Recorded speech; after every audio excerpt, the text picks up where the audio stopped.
Dugaan praktek nepotisme yang terjadi di pemerintahan Provinsi Riau menuai protes dari warga. Ya, mereka mengkritik Gubernur Riau, Syamsuar, yang mengangkat keluarga dan kerabatnya sebagai pejabat di lingkungan Pemprov Riau. Seorang kepala desa di Jember, Jawa Timur ditangkap karena diduga melakukan tindak pidana korupsi dana desa yang merugikan keuangan negara. Dugaan tindak korupsi terjadi pada tahun 2023 dengan kerugian negara mencapai 480 juta rupiah. Hakim Agung nonaktif Ghazal Basali didakwa jaksa KPK menerima gratifikasi terkait perkara kasasi kasus pengelolaan limbah B3 tanpa izin dan melakukan tindak pidana pencucian uang.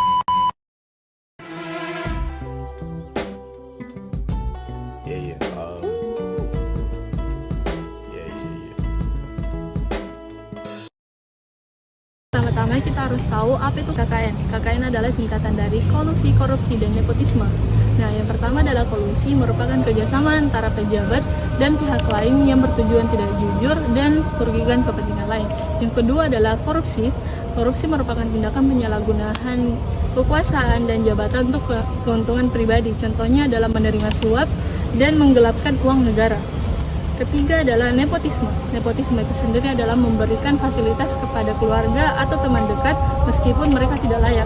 Contohnya adalah mengangkat anak atau teman dekat menjadi pejabat hanya karena hubungan pribadi, bukan karena kemampuan mereka itu sendiri. Mengapa KKN harus diberantas? KKN itu sendiri dapat merusak kepercayaan masyarakat kepada pemerintah. Kedua, dapat meningkatkan kemiskinan dan ketimpangan. Ketiga, dapat membuat hukum tidak berjalan dengan adil. Indonesia memiliki dasar hukum penyelenggaraan negara yang bebas dari kolusi, korupsi, dan nepotisme.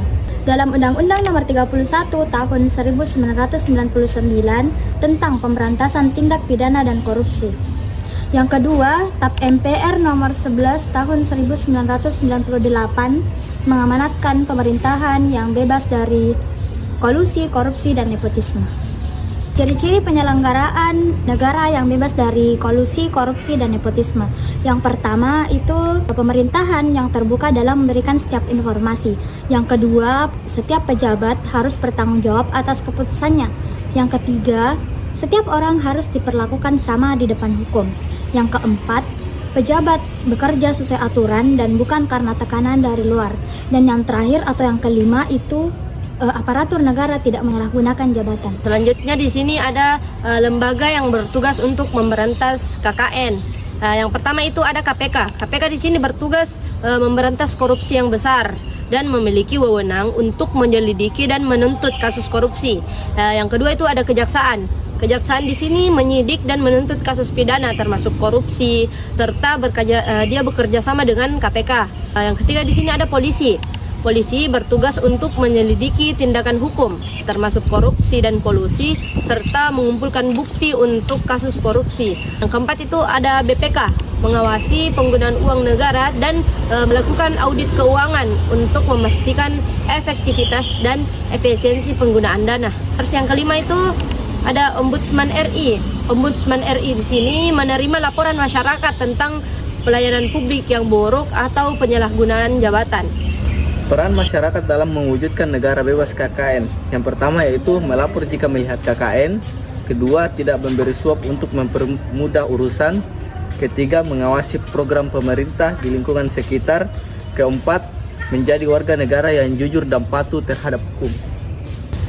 Jadi di sini saya akan menyebutkan contoh dampak KKN. Jadi di sini ada 3 contoh dampak. Yang pertama itu proyek jalanan rusak. Korupsi dana proyek menyebabkan jalanan yang tidak dibangun dengan baik dan cepat rusak. Yang kedua itu ada penerimaan pegawai yang tidak adil. Nepotisme menyebabkan pegawai yang tidak kompeten mendapatkan pekerjaan karena hubungan keluarga atau kenalan. Yang ketiga di sini ada pelayanan publik lambat.